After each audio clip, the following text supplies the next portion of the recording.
अब चलिए आगे बढ़ते हैं। बड़ी खबर है, 1 लाख का इनामी बदमाश जफर गिरफ्तार किया गया है। मुरादाबाद में पाक बड़ा इलाके से गिरफ्तारी हुई है जफर की। उत्तराखंड के जसपुर में पुलिस टीम पर जानलेवा हमला किया था। ये बड़ी खबर आपको बता दें, 1 लाख का इनाम इस पर घोषित किया गया था, रखा गया था। इसको गिरफ्तार कर लिया गया। मुरादाबाद में पाक बड़ा इलाके से गिरफ्तारी हुई है और उत्तराखंड के जसपुर में बवाल हुआ था। पुलिस की टीम पर जानलेवा हमला किया था और लगातार तलाश थी जफर की। बड़ी खबर, गिरफ्तारी हो गई है, ये कहा जा रहा है। 1 लाख का इनामी बदमाश जफर गिरफ्तार हुआ।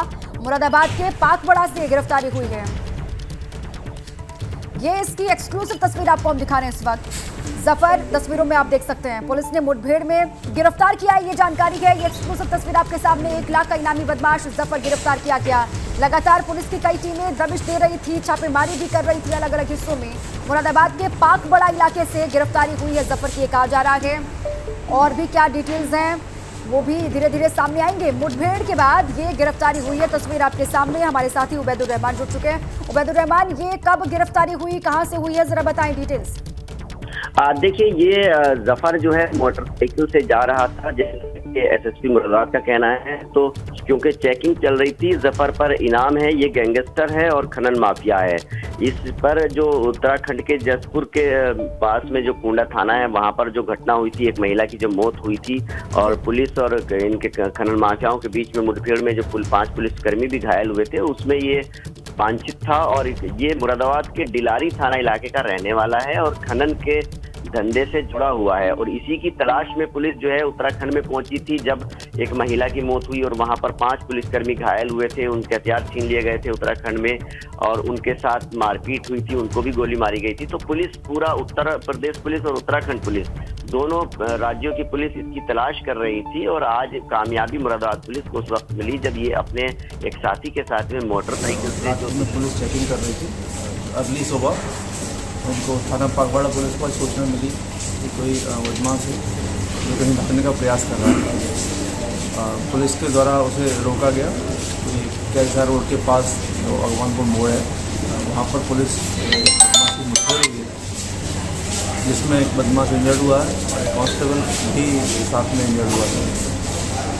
मौके पर उस व्यक्ति को तत्काल उसे पैर में गोली लगी, तो वहाँ से इंजर्ड को अस्पताल लाया गया है। यहाँ पर पूछताछ जब उसकी की गई तो उसके द्वारा बताया गया कि वो जफर नाम का अपराधी है, जो हाल ही में जो उत्तरांचल बॉर्डर पर कुछ घटना ठाकुरद्वारा क्षेत्र में हुई थी, उसके मौके से फरार हो गया था। और इस पर 1 लाख का इनाम खिला है। इंजर्ड को अस्पताल लाया गया है और जिसका उपचार करवाया जा रहा है। बाकी डिटेल पूछताछ इससे की जाएगी। तो पुलिस के अधिकारी को आप सुन रहे थे, उन्होंने जानकारी दी है। उन्होंने कहा कि पुलिस को सूचना मिली, उसके बाद वहां पर पहुंचा किया। घायल हुआ है बदमाश, अस्पताल में है, साथ में कांस्टेबल के भी घायल होने की बात बताई है। उबैदुर रहमान हमारे साथ लगातार बने हुए। उबैदुर, अपनी बात को कंप्लीट करें और डिटेल्स दें।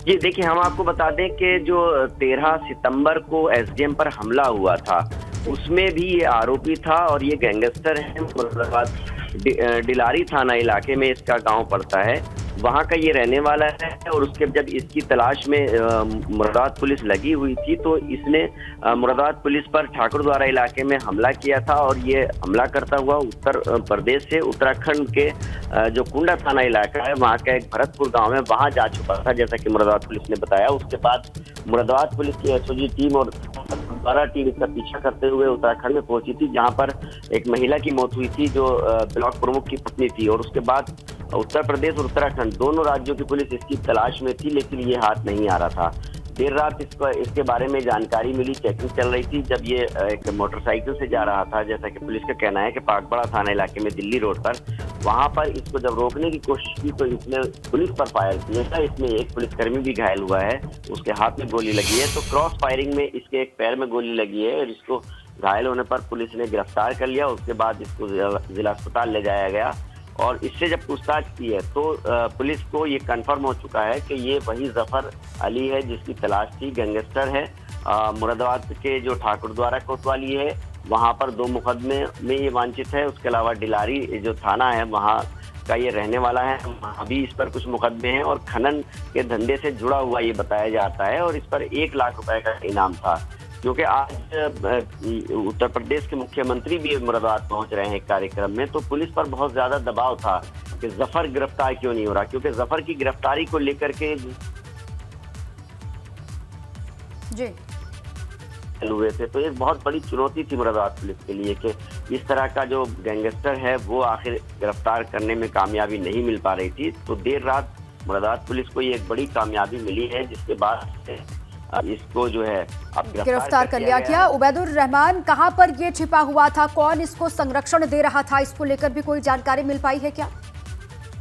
देखिए, जो 2 दिन पहले घटना हुई थी, ये भाग करके उत्तराखंड में पहुंच का दबाव था, दोनों राज्यों की पुलिस जो है इस पर पीछे लगी हुई थी, तो ये संभवतः उत्तराखंड से फिर दोबारा उत्तर प्रदेश में घुस आया था और उसके बाद ये कहीं मोटरसाइकिल से छुप रहा था, भागा फिर रहा था, क्योंकि इसको जहां भी पनाह जो भी देता उसके लिए भी शहर नहीं थी। तो संभवतः ये वहां से पनाह लेने के लिए किसी और परिचित के यहाँ जा रहा हो, या हो सकता है इसकी कोशिश हो कि दिल्ली की तरफ निकल जाए, क्योंकि दिल्ली रोड पर पुलिस से इसकी मुठभेड़ हुई है और उसके बाद ये घायल हुआ है। तो पाकबड़ा थाना इलाके में पुलिस चेकिंग कर रही थी, उस दौरान इसकी गिरफ्तारी हुई है। जी चलिए, बहुत शुक्रिया उबैदुर रहमान तमाम जानकारी के लिए। तो देखिए, 1 लाख का इनामी बदमाश जफर गिरफ्तार हो चुका है। हालांकि डिटेल्स अभी आनी और बाकी है कि इस पूरे मामले में क्या इसको कोई संरक्षण दे रहा था, क्योंकि जिस तरीके से उत्तराखंड में पुलिस पर फायरिंग की गई, पुलिस का विरोध किया गया था और कहा गया कि आरोप पुलिस पर भी है कि पुलिस ने फायरिंग की, सिविल ड्रेस में पुलिस वहां पर पहुंची और फायरिंग में एक महिला की मौत भी हो गई थी।